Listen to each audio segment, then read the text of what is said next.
Magandang araw mga kaibigan. Bigyan natin ng opinion, reaction ngayon itong post ABS-CBN News. Just in, the Senate has suspended the Blue Ribbon Committee hearings on anomalous flood control projects. Senate President Vicente Tito Soto III confirms via Job Manahan, ABS-CBN News. Okay? Ito na ang hinihintay ko. Na malaman ko kasi ang unang nagpaputok ni itong balita si Senator Aimee. Interview ni Deo Macalma sa DCRH. Sabi niya, ang pinsan mo patatawag na daw sa Senate Blue Ribbon Committee next hearing. Anong sagot ni Manang Aimee? Ay, maniwala kayo dyan. Ang balita ko, wala na, tiklop ng hearing. Wala na. Dahil parang ayaw nilang, ang gusto lang nila hanggang kay Saldi ko lang ang pananagutan. Ayaw na nilang magpamasagasaan pa sa taas, something like that. So ito na, confirm na. Suspended. Wow. Anong rason? Wala namang dapat ipaliwanag nila sa taong bayan. Ano ang rason na isuspend nila? Basa lang tayo sa mga comments at people who reacted. Okay? 10,000 people who reacted. 5,500 tumatawa. 3,400 galit. Dito ako sa galit eh. 1,000 people lang ang like. Ay, nako. Ano kaya mga comments? Ay, sandali mayroon palang Ito, basahin ko yung article ng ABS-CBN. The Senate has suspended the Blue Ribbon Committee hearing on anomalous flood control projects. In a text message, Soto confirmed that Senator Sherwin Gatchalian spoke to him regarding the matter. He also confirmed that legislative proposals through executive sessions would proceed.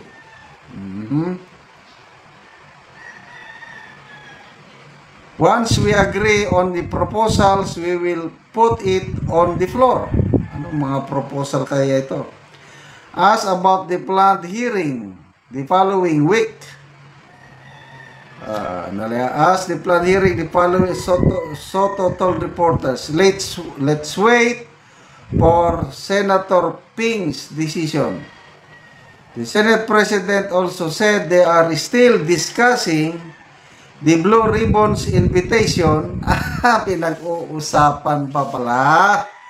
Kasi nag-announce na si Senator Lacson, Romualdez and co will be invited sa next hearing. Nag-announce na. O ngayon, sabi ng Senate President, pinag-uusapan pa. Ay, nako, bakit pag-usapan pa?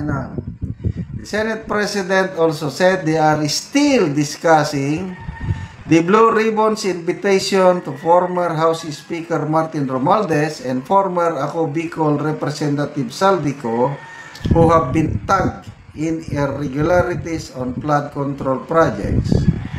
No other information are available as of this story's posting. ABS-CBN News reached out to Senate President Pro Tempore Panfilo Ping Lacson about the development, but his office said they have yet to get information on the matter. Okay. So, yan na. Basta tayo sa mga comments. Number 1, si Congressman Kiko Barsaga, people power is the only solution. Then, mga response. Manilin. Baka inaantay pa ang script. Yun, baka hindi pa tapos ang script nga. Mark Anthony Dibora, ICI, dapat live stream hearing. Huwag na tayong aasa sa ICI. Ako, dito lang ako umaasa sa Blue Ribbon kasi nandyan si Senator Lacson. May tiwala pa naman ako sa kanya. At nandyan, umaalalay si Senator Marcoleta kahit nag-away sila. But at least nandyan silang dalawa na porsigido na malaman ang katotohanan. But ngayon, medyo nagdududa na ako, bakit biglang pinuspon? O bakit biglang sinuspend? Kaduda-duda, di ba? Ton Moldes, gagawa daw ulit ng panibagong script. Aray ko! Carmen Jagdon, dami kasing kontra na senador, kaya suspenda muna para walang masabi mga crocs na senador na ayaw madawit. Alam na this, sabi ni Rocky. End of story, sabi ni Joel Uy. O tits, parang may tinatago kayo dyan. So ito, mga galit, mapapapiay ka na lang talaga. Galit na ang taong bayan. Angel Sarmiento, Tuta Soto, bakit sukol na ba? Wala na bang iba pang pang-cover? Gerald Lumboy, palihim pa yung ICI tapos ngayon suspended ng flood control hearings. Grabe, sikmura nyo. Hay.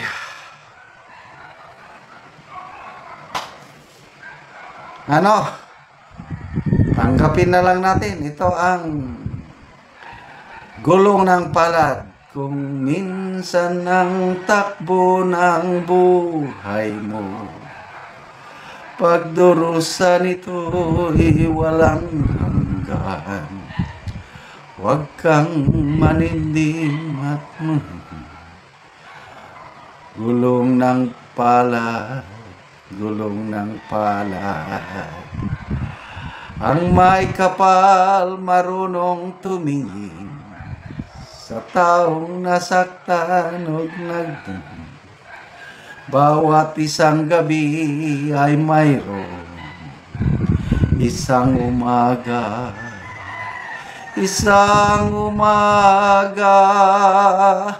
gulong ng palad.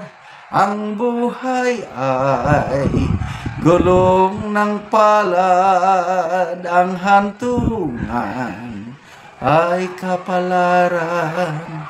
Kung minsa'y nasa ilalim, gulong ng palad. Ang buhay ay gulong ng palad, ang hantungan, ang kapalaran. Kung minsa'y nasa ibabaw. Sige, gawin nila ang gustong gawin nila. But darating ang panahon, there will always be a day of reckoning. Kahit anong tago ninyo sa bulok, lalabas at lalabas ang baho. Taong bayan, niloloko na tayo. Huwag tayong titigil. Ipaglaban ang ating karapatan, pera natin yan. Mag-ingay po tayo. Salamat mga kaibigan sa inyong pagsubaybay sa ating channel.